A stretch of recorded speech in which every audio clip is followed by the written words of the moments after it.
The town of Dusty Creek, Texas, held its orphan auction on the first Saturday of every month. It was not called an orphan auction, it was called a placement fair, which was the kind of name that made a difficult thing sound like a pleasant one. Children who had been brought in by the county from failed homesteads, from dead parents, from situations that the county had determined required intervention, were presented to the townspeople who could take them on as workers or wards in exchange for a small fee that covered the county's administrative costs. Most of the children were gone within the first hour. The young ones went first, the small, round-faced ones that women with empty arms reached for without thinking. Then the boys of working age, taken by ranchers and farmers who needed hands, and whose only question was whether the boy could lift and follow directions. It was 1876 in September, and the sun was doing what the Texas sun does in September, insisting. Caleb Horn stood at the back of the crowd with his hat in his hands and no particular intention of being there at all. He was 38 years old, a cattle hand without a permanent position, with a horse and a bedroll and the particular economy of a man who has learned to need very little because needing very little is easier than needing things you don't have. He was in Dusty Creek for 2 nights, passing through on his way to a ranch job in New Mexico that might or might not still be available when he got there. He had walked past the placement fair on his way to the general store. He had stopped because of the girl. She was standing at the end of the line of children, the last one, which told its own story. She was perhaps 14 years old, though she was tall enough to be taken for older, very tall, nearly as tall as most of the men in the crowd, with the particular awkwardness of someone who has grown faster than the world has adjusted to. Dark hair in 2 practical braids, a plain gray dress that was too short because she had outgrown it and nobody had replaced it. Her hands, which were large for a girl her age, were folded in front of her with a composure that did not match her situation. She was watching the crowd with dark, serious eyes that were doing the same thing Caleb's eyes did in unfamiliar situations, taking stock, noting exits, preparing for outcomes. He had watched 4 families approach her and turn away. Not rudely, the territory had manners of a kind. But with a particular deflection of people who had come for something specific, and this was not it. Too tall, too old, too serious. Not the child they had pictured. The girl watched each family go without expression, which was worse somehow than if she had looked disappointed. Caleb was still standing there when the county man, a thin fellow named Greer with a ledger, came to the end of the line, looked at the girl, looked at his ledger, and looked at Caleb. "You interested?" Greer said. Not hopefully, more the way a man closes out the last item on a list. Caleb looked at the girl. The girl looked at Caleb. "What's her name?" Caleb said. "Rose," Greer said. "Rose Danner. Father died on the road from Kansas. Mother gone before that. No other family located." "How old?" 14. "Nearly 15. Caleb looked at his hat, then at the girl named Rose Danner, who was looking at him with those taking stock eyes, and who had not, in the entirety of his observation, shown fear or pleading, only assessment. $2, he said. $2, Greer confirmed. Caleb reached into his pocket. He paid the $2. He was not entirely sure, in the moment of paying them, what he was doing or why. He had no home to take her to. He had a job in New Mexico that might not exist. He was 38 years old and had no experience with children and no particular qualifications for the responsibility he had just acquired. Rose Danner stood beside him while Greer filled out the paperwork, and when it was done she picked up the small bag at her feet. It was very small, which told him everything about what she owned. She looked at him. "Where are we going?" she said. Her voice was level, no tremor, the question of someone who intends to know the facts of their situation. "New Mexico," he said. "I have work there." "Maybe." "Maybe," she repeated. "It's what I've got," he said. She looked at him for a moment, then she nodded once, the nod of someone who has evaluated the available options and made a decision. All right, she said. They walked to where his horse was tied. He looked at the horse. Then he looked at Rose, who was nearly as tall as he was, and who was carrying a bag that weighed almost nothing. You ride, he said. My father taught me, she said. Then we'll manage, he said.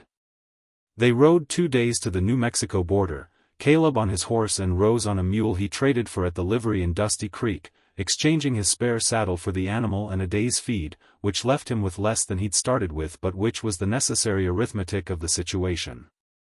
Rose rode well. Her father had taught her right. She sat easy and didn't fight the animal, and she read the terrain the way someone reads it when they've spent time outdoors with people who knew what they were doing. They talked in the way of people who were sharing a road and have nothing to pretend about. She told him about her father, a man named George Danner, who had been a wheat farmer in Kansas until the farm failed, and who had loaded what remained onto a wagon and headed for Texas with the particular optimism of a man who believes the next place will be better. He had been, she said, a good man. Not lucky, but good. And your mother? Caleb said. She died when I was 7, Rose said. Fever. I'm sorry, he said. I barely remember her, she said. Not with coldness, with the honest assessment of a girl who has been without her mother long enough that the loss has changed shape. I remember her hands. She had good hands. Caleb said nothing to that. After a while, she said, what about you? He told her not everything, but the honest summary. He had grown up in Tennessee, had come west at 20, had worked cattle for 18 years with no fixed address and no family of his own. Had been married once, briefly, to a woman named Helen, who had died of cholera in 1869 along with the child she was carrying, a child who would have been, by now, almost exactly Rose's age. He had not said this to anyone in 7 years.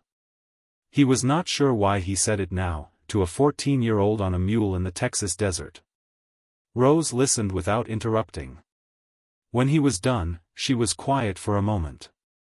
I'm sorry about your wife, she said. And your child. Thank you, he said. How old would they have been, she said. The child. He thought about it. 14, maybe 15 by now. Rose looked at the road ahead. Same as me, she said. Same as you, he said. They rode in silence for a while after that, the kind of silence that is not empty. The job in New Mexico existed. A rancher named Aldous Webb outside the town of Cimarron needed a capable hand for the fall cattle work, branding, fence repair, moving the herd to winter pasture. The pay was fair, and there was a bunkhouse and meals included. There was, as it happened, no provision in this arrangement for a teenage girl. Caleb explained the situation to Webb plainly, because he had no other way, and Webb, a practical man of 50 with a wife named Clara and a ranch that had been operating for 20 years, looked at Rose for a long moment. Rose looked back at him with her taking stock eyes. She work? Webb said. Ask her, Caleb said. Webb looked at Rose. Can you cook? Yes, Rose said. Garden? Yes. You afraid of cattle? No. Webb looked at his wife Clara, who had appeared in the doorway of the ranch house during this exchange, and who was looking at Rose with an expression Caleb recognized, the expression of a woman who sees something and has already decided. She can sleep in the house, Clara, Webb said. We have the room. And that was that. The fall work was good work, the kind that fills the days completely and leaves a satisfying tiredness at the end of them. Caleb worked the cattle with Webb and 2 other hands, and in the evenings he came into the ranch house where Clara had supper on and where Rose had, he discovered, been useful in ways that Clara was not shy about describing. That girl, Clara said one evening, can cook better than I can. Don't tell my husband. Caleb looked at Rose, who was setting the table with the efficiency of someone who has been doing it all her life. Where did you learn? He said.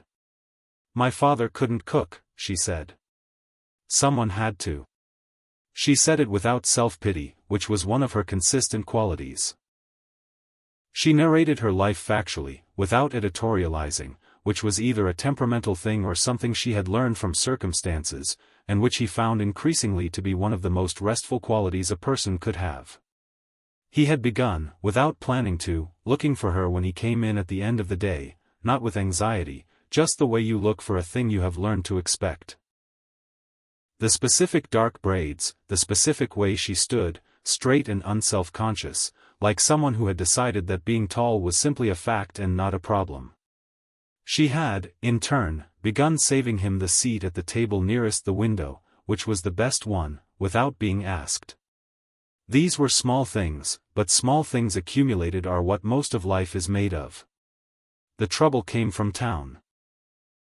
There was a boy in Cimarron, 16 years old, the son of a merchant, with the confidence of someone who has always had enough and has never been required to develop any other qualities.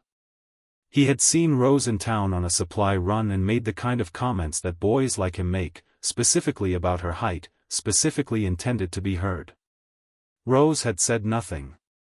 She had completed the supply run and come back to the ranch. Caleb found out from Webb's younger hand, who had been present and who told it with the indignation of a 19-year-old who has a clearer sense of justice than the world usually credits him with. He went to find Rose.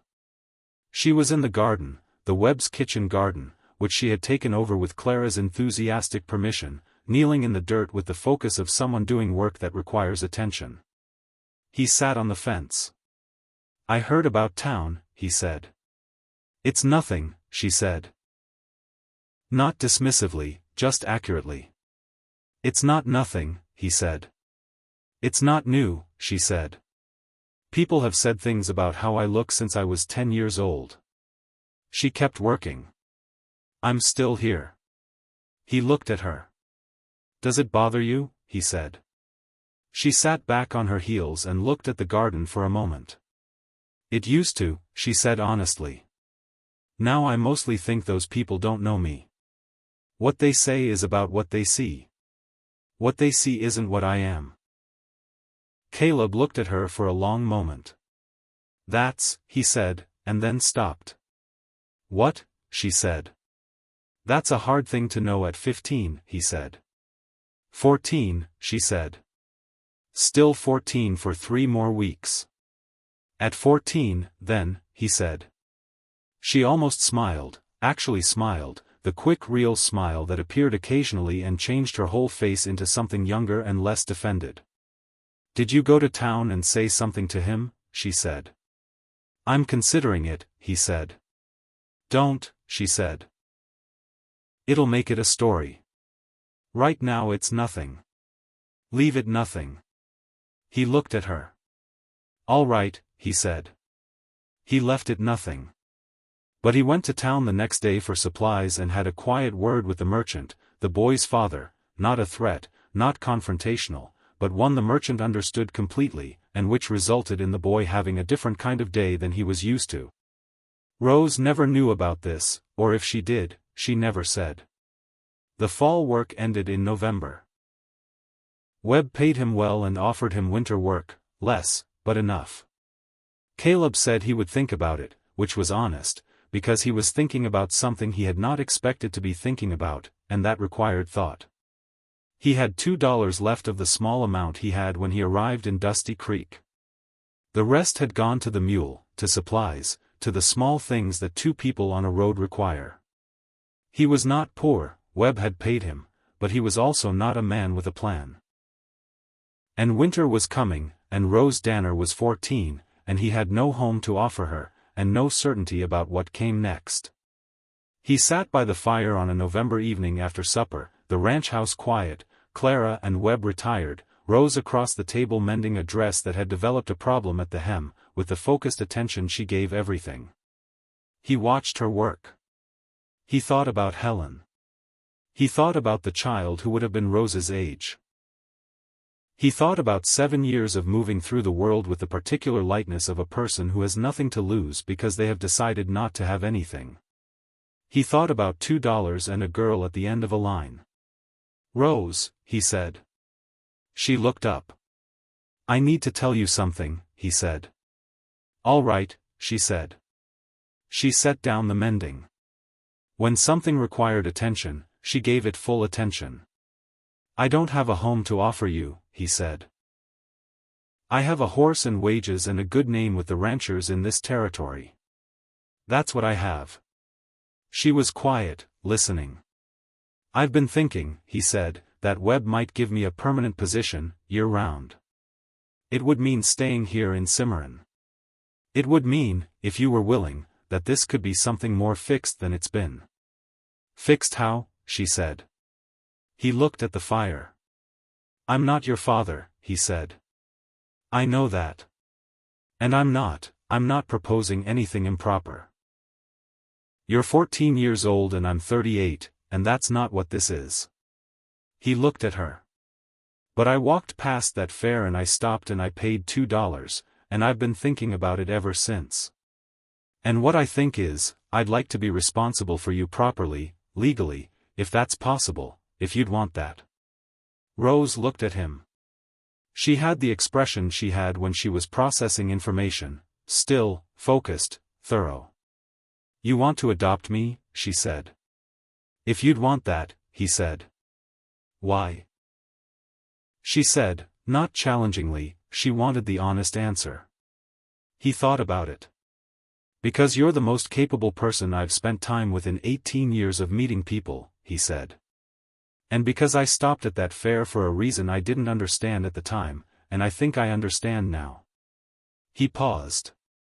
"And because I'd like to have someone to come home to. And I think you'd like to have somewhere to come home to. And I think we've been doing a reasonable version of that for the past 2 months already." Rose looked at the table for a long moment. Then she looked up. "I'd want that," she said. Aldous Webb gave Caleb the permanent position.